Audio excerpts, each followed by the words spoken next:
बहुत समय पहले की बात है। एक छोटा सा गांव था।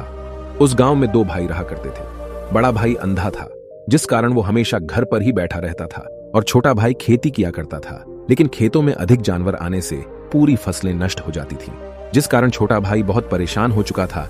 तभी उसे एक तरकीब सूझी। एक दिन उसने सोचा, खेतों में से इन जानवर को भगाने के लिए क्यों ना मैं अपने बड़े भाई की मदद लूं। वैसे भी बड़े भैया अंधे हैं। अगर वह खेत में बैठे रहेंगे और जानवरों की आहट आने पर वो उन्हें जोर से चिल्लाकर भगा सकते हैं, जिससे हमारी फसलें बच सकती हैं।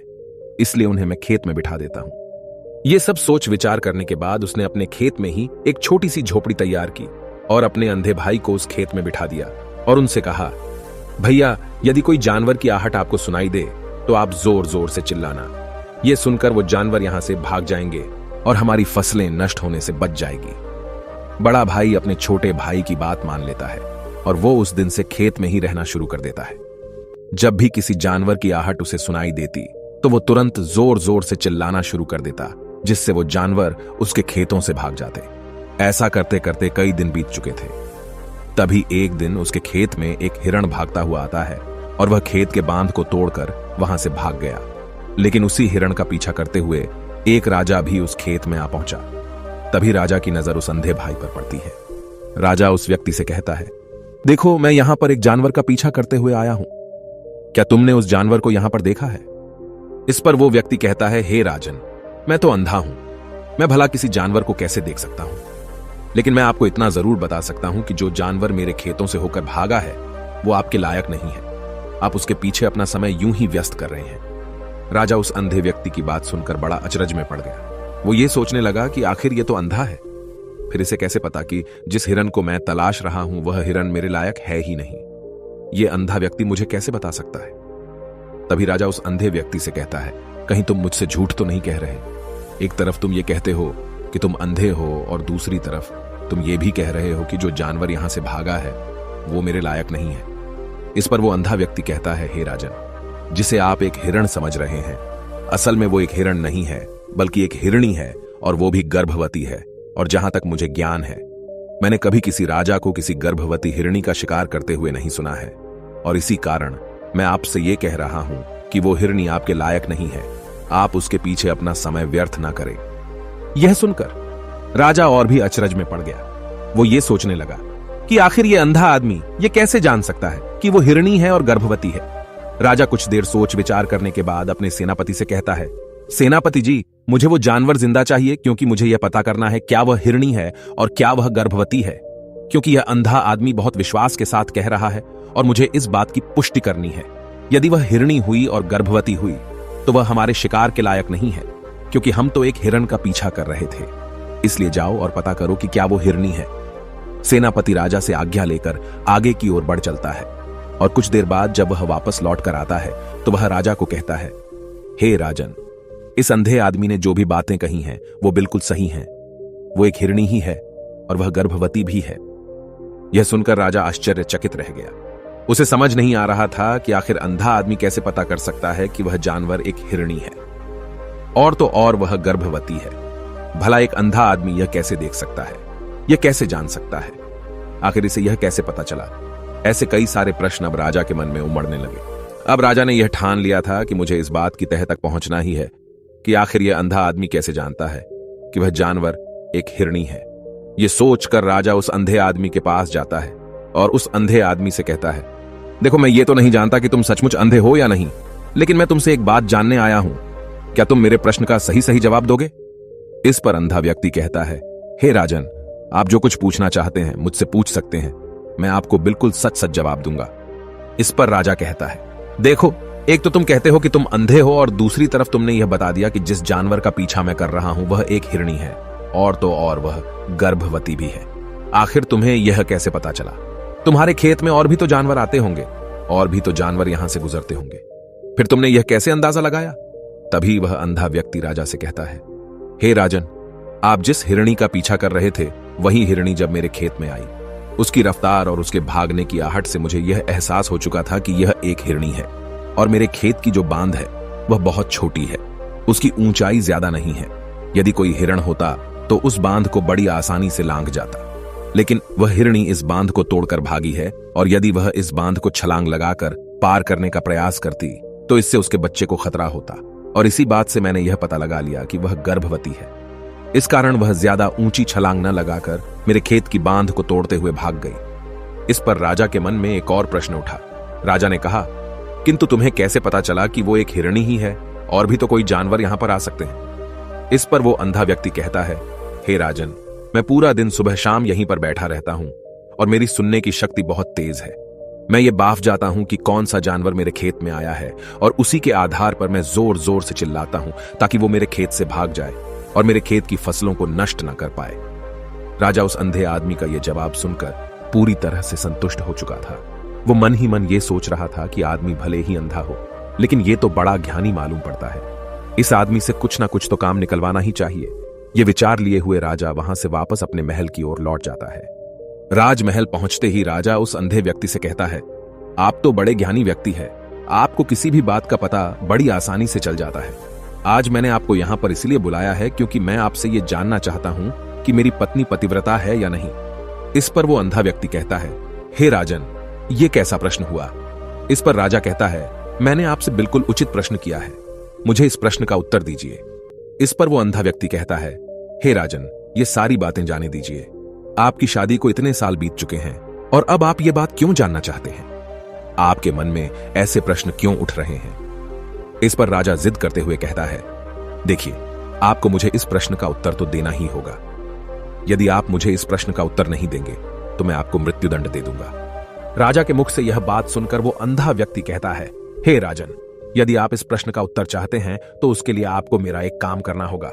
राजा कहता है, बोलो, मुझे क्या काम करना होगा? इस पर व्यक्ति कहता है, इसके लिए आपकी पत्नी को मेरे साथ कमरे में अकेले छोड़ना होगा। उस अंधे व्यक्ति की यह बात सुनकर राजा पहले तो क्रोधित हो जाता है, लेकिन फिर कुछ सोच विचार करने के बाद वह उस व्यक्ति की बात मान लेता है और अपने सेनापति को आदेश देता है, सेनापति जी, इस व्यक्ति को और मेरी पत्नी को एक कमरे में कुछ देर के लिए अकेला छोड़ दे। सेनापति बिल्कुल वैसा ही करता है। अब राजा की पत्नी और अंधा आदमी एक कमरे में बंद हो चुके होते हैं। तभी वो अंधा आदमी राजा की पत्नी से कहता है, मुझे आपको छूना है। इस बात पर रानी अत्यधिक क्रोधित हो जाती है और उस अंधे आदमी को वो पकड़ पकड़ कर पीटने लगती है, कभी हाथों से तो कभी लातों से तो कभी पटक पटक कर। इस तरह से उन्होंने उस अंधे आदमी की खूब पिटाई की। उसके बाद किसी तरह से वह अंधा आदमी अपनी जान बचाकर वहां से भाग निकलता है और वह राजा के पास पहुंचता है और वह राजा से कहता है, हे राजन, आपकी पत्नी पतिव्रता नहीं है।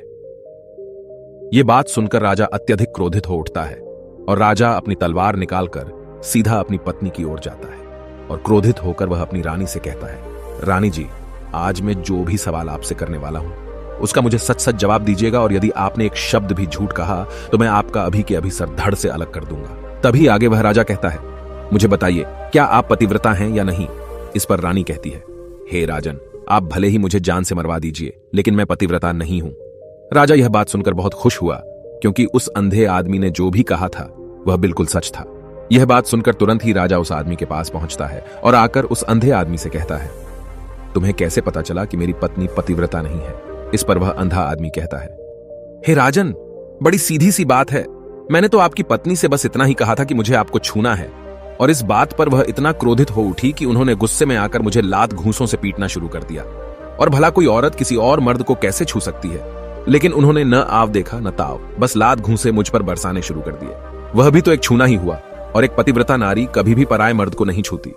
जब मैंने उसे छूने के लिए कहा था तो वह उस वक्त मुझे मना कर सकती थी, लेकिन उन्होंने तो मुझे पीटना शुरू कर दिया और देखते ही देखते उन्होंने मेरे पूरे शरीर को छू लिया। अब आप ही बताइए, ऐसी स्त्री भला पतिव्रता कैसे हो सकती है? इस पर राजा कहता है, तुम तो बड़े ज्ञानी मालूम पड़ते हो। अच्छा ठीक है, चलो तुम मेरे एक प्रश्न का और जवाब दो।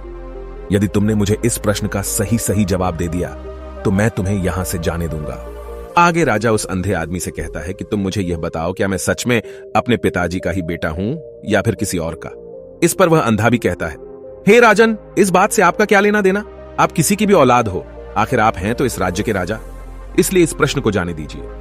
लेकिन राजा कहता है, नहीं नहीं, मुझे इस प्रश्न का सही सही जवाब चाहिए, अन्यथा यह प्रश्न मुझे हमेशा परेशान करता रहेगा। इसलिए मैं इसका सही सही जवाब जानना चाहता हूं। यदि तुम इसका सही सही जवाब दे देते हो तो तुम यहां से जा सकते हो, मैं तुम्हें नहीं रोकूंगा। इस पर वह अंधा आदमी कहता है, हे राजन, इसके लिए तो मुझे आपके मां के पास भी जाने की कोई आवश्यकता नहीं है। मैं आपको अभी अभी यह बता सकता हूं कि आप किसकी औलाद हैं, लेकिन उससे पहले मैं चाहता हूं कि आप मुझसे एक वादा करें कि आप मुझ पर क्रोध नहीं करेंगे। राजन ने कहा, मैं तुमसे वादा करता हूं, मैं तुम पर क्रोध नहीं करूंगा। इसके बाद वह अंधा आदमी राजा से कहता है, हे राजन, आप है तो अपने ही पिता के पुत्र, लेकिन आप पर एक कंजूस सेठ की छाया पड़ी हुई है। यह सुन राजा बहुत क्रोधित हो उठा और वह तुरंत तलवार निकालकर अपनी मां के पास जा पहुंचा। वह वहां पर पहुंचने के बाद अपनी मां से कहता है, मां, मुझे सच सच बताइए, क्या मैं अपने ही पिता का पुत्र हूं या नहीं? यदि आपने मुझे सही सही नहीं बताया तो वह यहीं पर अपने प्राण त्याग दूंगा। मुझे बताओ क्या सच है? इस पर उस राजा की मां कहती है, बेटा, तू है तो अपने ही पिता का पुत्र, लेकिन तुम्हारे ऊपर एक कंजूस सेठ की छाया पड़ी हुई है। जब मैं एक बार नहाने के बाद अपना मुंह आईने में देख रही थी, तभी उस कांच के पीछे मुझे एक कंजूस सेठ नजर आता है और उसी की छाया तुम पर पड़ चुकी है। यह सुन राजा बहुत खुश हो जाता है और वह तुरंत दौड़ा दौड़ा वापस उस अंधे आदमी के पास पहुंचता है और उस अंधे आदमी से कहता है, तुम्हें यह कैसे पता चला कि मुझ पर एक कंजूस सेठ की छाया पड़ी हुई है? इस पर वह आदमी कहता है, हे राजन, आपने मुझसे कई सारे सवाल पूछे जिनका जवाब मैंने आपको सही सही दिया है। यदि कोई और राजा होता तो मुझे इसके बदले में ढेरों सारे इनाम मिल चुके होते, लेकिन अब तक आपने एक फूटी कौड़ी तक नहीं दी है। इस बात से ही मैंने अंदाजा लगा लिया था कि आप बहुत कंजूस हो। यह बात सुनकर राजा जोर जोर से हंसने लगा और कहता है कि आप जो भी मांगेंगे वह मैं आपको अवश्य दूंगा, लेकिन मुझे यह बताओ कि तुम्हें कैसे पता चल जाता है कि कौन सी बात सही है और कौन सी गलत? तुम किसी भी बात का इतना सटीक और सही जवाब कैसे दे पाते हो? इस पर वह अंधा आदमी कहता है, हे राजन, मैं तो वैसे ही अंधा हूं। यदि मेरी आंखें होती तो मैं किसी की भी मन की बातें बड़ी सरलता से जान लेता। मन की एक भाषा होती है और यह भाषा मनुष्य के शरीर के व्यवहार के रूप में देखी जा सकती है।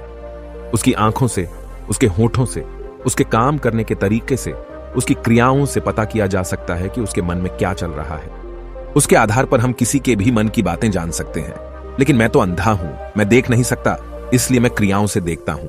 यदि मुझे कोई बात जाननी हो तो अगले आदमी को कुछ काम देना पड़ता है, जिस पर वह व्यक्ति किस प्रकार काम करता है, किस तरीके से इस काम को करता है, उसके आधार पर ही मैं यह पता कर पाता हूं कि उसके मन में क्या चल रहा है। तभी वह राजा कहता है, तो क्या इसका अर्थ यह हुआ कि मैं भी किसी के मन की बातें जान सकता हूं? इस पर वह अंधा आदमी कहता है, हे राजन, अवश्य आप भी किसी भी व्यक्ति के मन की बात जान सकते हैं, किंतु उससे पहले आपको अपने ऊपर काम करना होगा, और वह काम है अपने मन को शांत करना, अपने मन को वर्तमान में लाना होगा, जिसके लिए मैं आज आपको 3 तरीके बताने वाला हूं, और ये तीनों ही तरीके बड़े ही आसान और सरल हैं। किंतु हे राजन, उससे पहले आपको एक काम करना होगा, अपने मन को एकाग्र करना होगा। जब हम अपने मन को एकाग्र करते हैं, अपने मन को वर्तमान में लाते हैं, तो हम दूसरे के मन की बात जान सकते हैं, क्योंकि वह आदमी अभी भी अपने मन में वर्तमान में ही सोच रहा है, और हमें भी मन को वर्तमान में ही लाना होगा, तभी हम उसके मन की बातें जान सकते हैं। यदि हम अतीत में हुई घटनाओं के बारे में सोच रहे हैं, तो वह जो अगला आदमी वर्तमान में सोच रहा है, वर्तमान में अपने मन में बात कर रहा है, वह हम कैसे जान पाएंगे? क्योंकि हम तो अतीत की घटनाओं में डूबे हुए हैं। इसलिए किसी के भी मन की बात जानने के लिए सबसे पहले हमें हमारे मन को एकाग्र करना होगा, उसे वर्तमान में लाना होगा। आगे वह व्यक्ति राजा से कहता है, हे राजन, जो 3 तरीके मैं आपको बताने वाला हूं, इन 3 तरीकों से बड़ी आसानी से किसी के भी मन की बातें जान सकते हैं। उसके बाद वह अंधा आदमी राजा से कहता है, हे राजन, जो सबसे पहला तरीका है वह है आंखों पर ध्यान देना। किसी व्यक्ति से बात करते वक्त उसकी आंखों में देखना, उसकी आंखों पर ध्यान देना जो सबसे ज्यादा जरूरी है, क्योंकि आंखें बोलती नहीं पर बहुत कुछ कह जाती हैं। यदि हम किसी व्यक्ति की आंखों के इशारों को समझना सीख जाएं, हम यह जान पाएंगे कि व्यक्ति के दिमाग में क्या चल रहा है, वह क्या सोच रहा है और अभी वह क्या करने वाला है। मेरे पास आंखें नहीं हैं, लेकिन मैंने अपने गुरु से यह विद्या सीखी है, क्योंकि बहुत सालों पहले मेरे पास आंखें थीं और मैं उस वक्त लोगों के मन की बातें केवल उनकी आंखों से ही जान लेता था। इसलिए यदि आप भी दूसरों की मन की बातें जानना चाहते हैं, तो आपको भी उनकी आंखों पर गौर करना चाहिए, जैसे कि उनका आकार कैसा है, वह कब, कहां और किधर देख रहे हैं। यदि उसकी आंखें यहां वहां घूम रही हैं, जब आप उससे बातें कर रहे हैं, तो वहां वह इधर उधर मोड़ रहा है, कभी ऊपर तो कभी नीचे या कभी आसपास, या फिर उसकी आंखें खुश नजर आ रही हैं या फिर आंखें निराश नजर आ रही हैं, जैसे कि चोर होता है। उसकी आंखों में जब हम देखते हैं तो हमें यह पता चलता है कि अगले आदमी ने कोई गलती की है। ठीक उसी प्रकार जब हम किसी चालाक व्यक्ति की आंखों में देखते हैं, तो आपको पता चलेगा कि उसकी आंखों में एक भाषा होती है। एक बहुत ही सीधा और आसान तरीका होता है। यदि आपको यह पता लगाना है कि सामने वाला व्यक्ति आपसे झूठ कह रहा है या फिर सही, तो आपको उसकी आंखों पर ध्यान देना अति आवश्यक है। यदि आपसे बात करते वक्त वह व्यक्ति अपनी आंखें यहां वहां घुमा रहा है, ऊपर नीचे, इधर उधर, दाएं बाएं, हर जगह देख रहा है, तो इसका अर्थ यह हुआ कि वह उस बात से निकलने का कोई रास्ता ढूंढ रहा है, वह कोई झूठ बना रहा है। यदि सामने वाला व्यक्ति आपसे कुछ झूठ कहने का प्रयास कर रहा है, तो वह आपसे नजर नहीं मिलाएगा। वह यहां वहां देखेगा, ऊपर नीचे देखेगा, लेकिन वह आपकी आंखों में आंखें डालकर कभी नहीं देख पाएगा, क्योंकि उसे डर है कि यदि उसने आपकी आंखों में आंखें डालकर देखी तो उसका झूठ पकड़ा जाएगा और लोगों को सच्चाई का पता चल जाएगा। और इसी प्रकार कुछ और भी भाषाएं होती हैं। जब आप किसी की आंखों में आंखें डालकर यह देखना शुरू कर देंगे कि उसके हाव भाव क्या है, ठीक उसी प्रकार चेहरे के हाव भाव होते हैं, जिससे हम मन की बातें बड़ी आसानी से समझ सकते हैं और इन्हें भी समझना बहुत जरूरी है। कभी कभी कोई व्यक्ति अपने चेहरे से जैसे आंख, होंठ और बहुत से कुछ अलग अलग व्यवहार करता है। यदि आप किसी व्यक्ति के चेहरे में गौर करेंगे तो आप आसानी से समझ पाएंगे कि वह व्यक्ति निराश है, जब व्यक्ति बहुत उदास है, या फिर वह बहुत खुश है, या फिर उसे कोई बहुत बड़ा दुख है।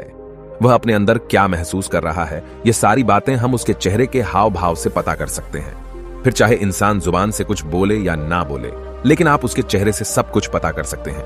आगे व्यक्ति राजा से तीसरा तरीका बताते हुए कहता है, हे राजन, इसी प्रकार तीसरी भाषा भी है, अर्थात तीसरा तरीका भी है, और वह है हाथों के इशारे और शरीर का व्यवहार। मन की बात समझने के लिए हमें हाथ के इशारे और शरीर के व्यवहार को समझना बहुत आवश्यक है।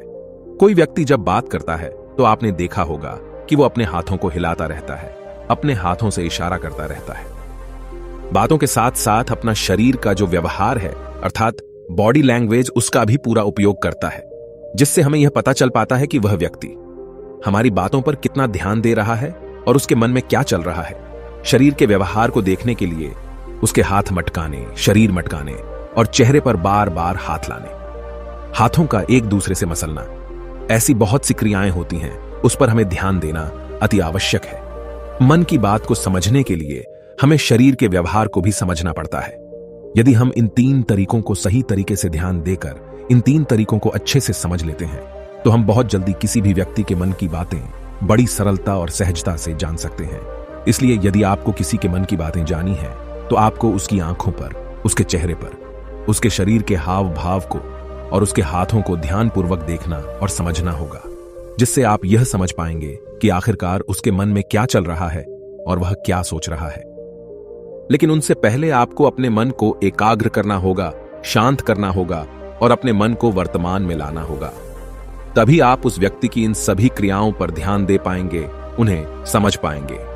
अन्यथा आप यदि अतीत की घटनाओं में व्यस्त हैं, भविष्य की योजनाओं में व्यस्त हैं, तो आप उस व्यक्ति के हाव भाव पर कभी ध्यान ही नहीं पाएंगे और न ही आप कभी यह समझ पाएंगे कि आखिर उस व्यक्ति के मन में क्या चल रहा है, वह क्या सोच रहा है।